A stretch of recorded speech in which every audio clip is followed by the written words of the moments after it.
Olá, estudantes da segunda série. Nesse vídeo vamos falar sobre o aspecto da formação do planeta Terra no que diz respeito a rochas. Para que isso seja organizado em nossa mente, devemos identificar alguns elementos que compõem a estruturação geológica do nosso planeta e, logicamente, compreender um pouquinho do ciclo de formação e transformação das rochas que nos rodeiam. Claro que ao dimensionar isso, você com certeza deve estar se fazendo a seguinte pergunta: como se formaram as rochas? E como podemos identificar as rochas dentro dessa instância de tão diferenciação que é e que se apresentam em nosso planeta?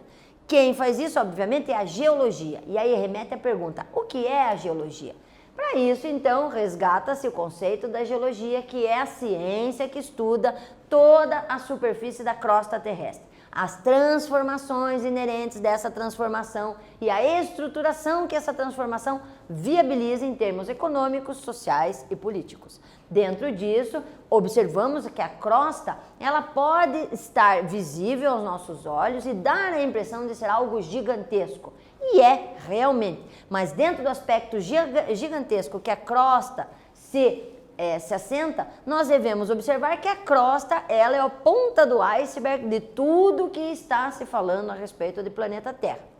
Ou seja, falar sobre crosta é falar sobre a parte da litosfera, em que nós temos a crosta e a camada mais superficial do manto como sendo uma estruturação que dá limite a toda uma estrutura interna que é o planeta. Ou seja, ao observarmos a litosfera e a crosta propriamente dita, nós temos a noção do quão pequeno nós somos perante o tamanho do nosso planeta. Ou seja, a geologia vai estudar então esta superficialidade e também toda a estrutura que suporta e que temos ainda uma grande dificuldade de acesso em razão do aquecimento que se percebe gradativamente do meio externo para o interno.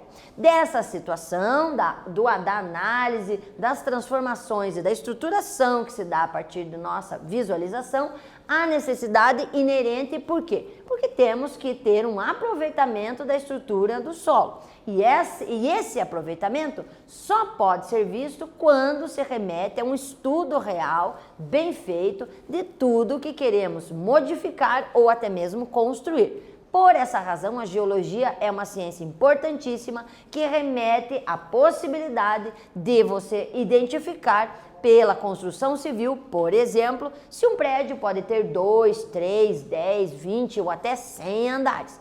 Ou então construção de hidrelétricas, que fazem alteração do curso do rio e modificam a estruturação que o rodeia. Também a estruturação sólida da retirada de minérios para a utilização tanto na benfeitoria do nosso dia a dia, como também a parte interna, onde através da perfuração utilizamos para canais, túneis ou até retirada de minérios que viabilizem outros materiais. Para isso, vemos as paisagens aqui, identificamos essas diferenças de relevo para entendermos que essa sistemática ela é contínua e vai mudando gradativamente. Dessa modificação, obviamente, temos que olhar as rochas e a sua visual percepção das suas diferenças.